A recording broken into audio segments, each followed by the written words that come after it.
Sego. I'm John Kane. I guess I'd be identified for the most part as Mohawk, but I'm really Gunya Gahaga, and that means that I'm of the people of the land of Flint.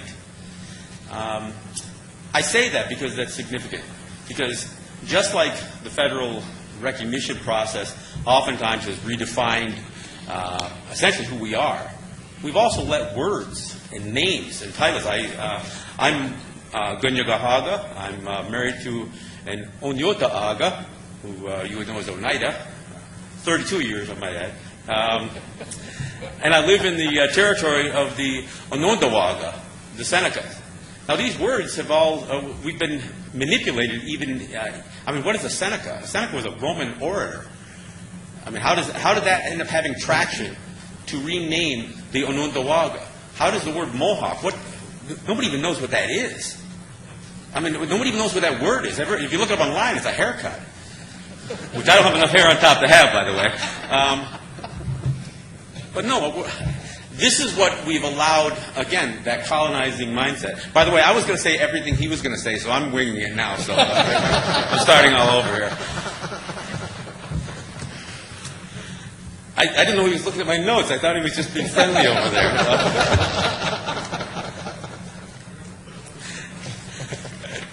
Inherent sovereignty.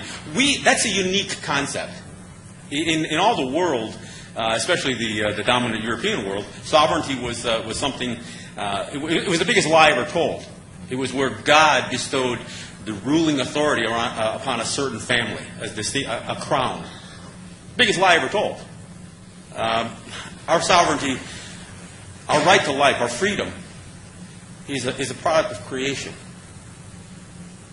When we do an opening in my homeland, in the territory of the Haudenosaunee, we do a whole acknowledgement about relationships. We start with the ground that we walk on.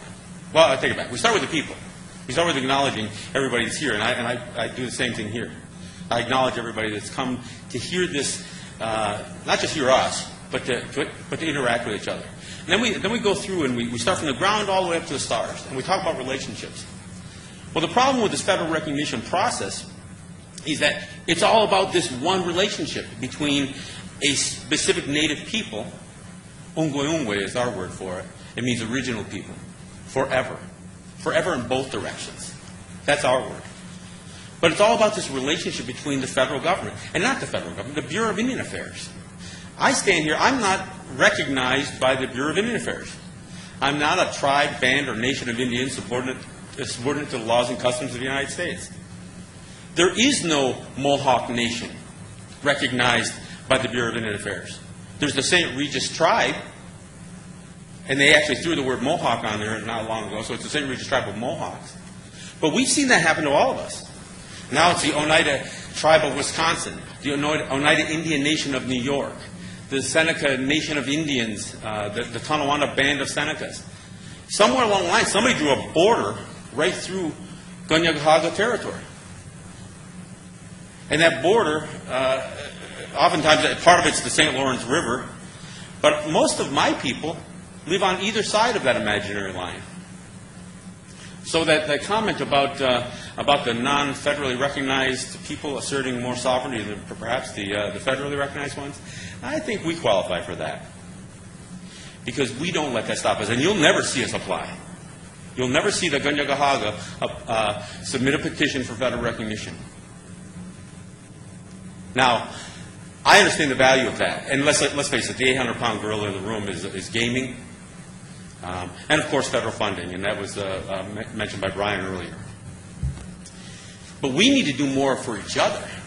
What's missing, even in the declaration that will be presented later and signed, is trade and commerce amongst each other.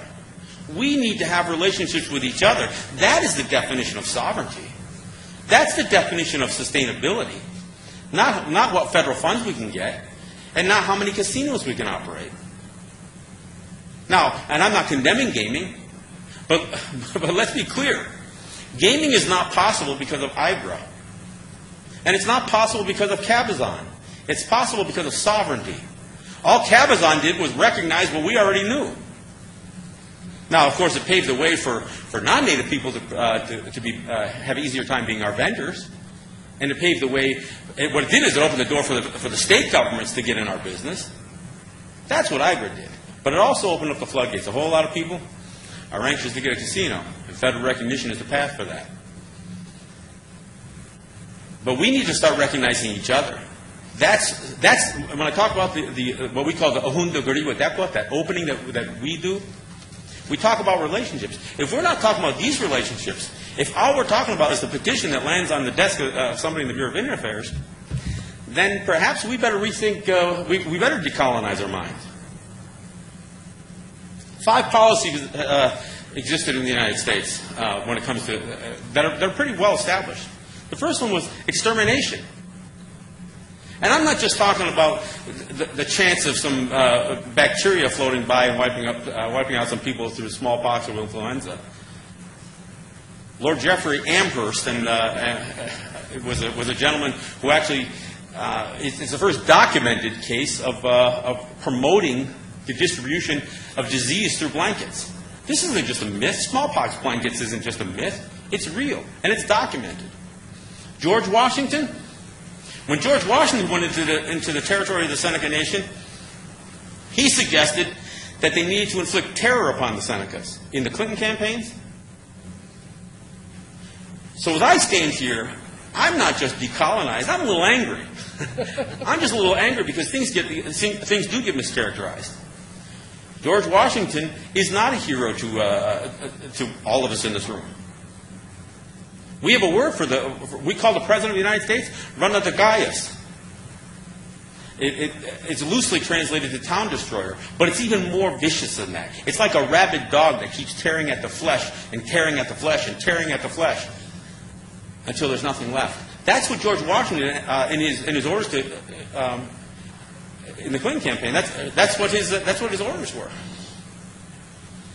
His orders were to don't accept any peace. Destroy them. We need to impair a legacy of terror upon the Seneca people so they would know the level of their chastisement. Now, of course, this sounds pretty angry, and I get that way. I do 2 hours of radio every week, so trying to constrain myself to 12 minutes here is going to be a little bit tough, but I'll do the best I can. Barack Obama came into office with all kinds of promise about what he was going to do for Native people. Well, I'll tell you, I don't necessarily share Brian's view about how wonderful this administration has been. I saw 3,000 jobs destroyed up in the territory of the Haudenosaunee with the power of his pen when he signed the PACT Act, which destroyed an entire block of business associated with our assertion that we had the regulatory advantages to be and regulatory controls to be in the tobacco business. I see pieces of legislation that go through that have no legislative intent to be imposed upon us at all. When they passed CHIPRA a few years ago, they had this little provision at the back side of it called the floor tax. And all of a sudden they said they could go into a native territory and try to assess if there was product sitting on a shelf, tobacco, again, I'm not a cigarette advocate, but there's a point to be made here. That if there was product sitting on a native shelf, that the federal government could assess, okay, well, that was paid at the old tax rate. We're going to assess you now at the new tax rate. 3 years later, guys start getting $50,000, $60,000, $100,000, $200,000, $300,000, $1 million assessment bills from the Trade and Tax Bureau of the federal government. I asked Senator Gillibrand and Congressman Brian Higgins from New York, I said, did you intend for this to happen? And they said, no, you guys weren't even in the conversation. I said, so how does this work? How is it you guys pass a law that had nothing to do with us, and all of a sudden you've got your taxing authorities coming into our territories? I took it up with Jody Gillette. It's funny, and in fact, my friend Ross John was with me from the Seneca Nation. We sat there with Jody Gillette for over an hour, maybe it was closer to 2 hours, and when we got all done, she said, you know, there's 566 federally recognized tribes, and they all have issues like this. I said, yeah, and you met with me. I'm not a federally recognized leader. I'm not a tribal leader. I'm an advocate. These are the kinds of issues that challenge the whole notion of inherent sovereignty. When I attended some of the consultations on the State Department revisiting the federal government's, the United States participation in the UN DRIP, a conversation kept coming up. Well, we're a little concerned that that this might change federal or international law, and it could somehow upset the current remedy for conflicts that we have with Native people. And they kept saying that over and over again. Finally, I asked. I said, "So what is this current remedy you're talking about?" They said, "Well, court. How is the U.S. or how are the county, the state, and the federal courts our remedy for dealing sovereign to sovereign? That's impossible." For one thing, and I know Jack spoke on some of these cases. It is impossible for a federal court to even deal with issues of sovereignty. It's outside of their constitutional framework. Yeah, we're mentioned in the U.S. Constitution. We're mentioned there, actually, I think 3 times. It refers to us not being represented in Congress. They listed as Indians not taxed, that they would not apportion representation. Hey, you know what? I'm okay with that. Because frankly, that representation ain't so hot anyway. I'd rather be our own advocates. And that's what we need to do in this federal recognition process. We need to be our own advocates. We're also mentioned again in the Commerce Clause. And that Commerce Clause says that the Congress shall have the power to regulate commerce in and among several states with foreign nations and with Indian tribes. With, not of, with. A huge distinction. Yet that's not the way it's treated.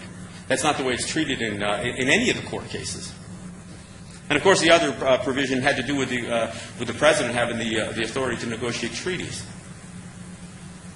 which, by the way, got wiped away. They dismantled that. And of course, how Congress could actually pass a law that limits the executive branch's authority to negotiate treaties, that's a whole other challenge. But I don't have that much time here. We need to rethink what federal recognition is. Because I am not a tribe, band, or nation of Indians subordinate to the laws and customs of the United States. I acknowledge them, but they need to acknowledge us. They need to acknowledge us. And I'll tell you, the battle that rages, even amongst ourselves in this whole process, and you heard a little bit, as Brian was talking about, the debate on how do the federally recognized tribes deal with the non-federally recognized tribes. That's a whole other challenge. I mean, I saw a few years back, and Lance the Gums knows a little bit of this. We stood side by side with each other in the late 90s as we were battling against the state of New York, Governor Pataki, on tax issues. We stood there with the Shinnokaks, and we stood there with the Fuzbatucks, and all the Haudenosaunee. We stood there, and we were a solid force, standing with each other. It wasn't a few years later when the president of the Seneca Nation, Rob Porter, he decided to try to enforce in Seneca Nation that the Senecas could no longer conduct commerce with non-federally recognized tribes. There's something seriously wrong even with that mentality. We need to be standing with each other. And whether the Bureau of Indian Affairs wants to recognize any of us or not, we need to make sure that we recognize each other. When we pass each other on the street and when we're standing side by side, decolonizing our minds. Thank you.